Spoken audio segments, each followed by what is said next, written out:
ఐబొమ్మ రవిని అరెస్ట్ చేశారు కదండి, దానిపై మీ అభిప్రాయం ఏంటి? ఒక రకంగా కరెక్ట్, ఒక రకంగా చూసుకుంటే అది రాంగ్ కూడా. ఎందుకంటే ప్రజెంట్ మిడిల్ క్లాస్ పీపుల్కి చాలా కాస్ట్ చూసే ఇప్పుడు మామూలుగా ఎంత అవుద్ది, 2-3 వేలు ఉంటుంది. అయితే దీనివల్ల ఏమవుతుందంటే ఓకే, అట్లీస్ట్ పీపుల్ ఎంజాయ్ చేస్తాం కదా, జాబ్లెస్ పీపుల్ కానీ అన్ఎంప్లాయ్ పీపుల్ చూడడం ఈజీగా ఉంటుంది కాబట్టి.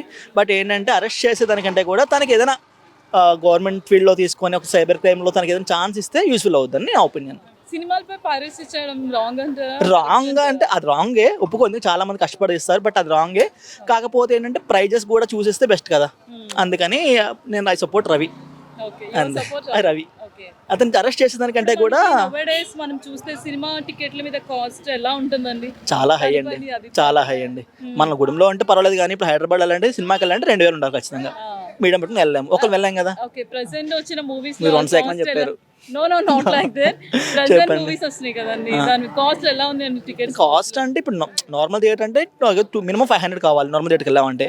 అదే మాల్స్కి వెళ్ళాలంటే ఖచ్చితంగా 1K or 2K కావాలి. సో అంటే 1-2 days శాలరీ పోతుంది దాంట్లోనే.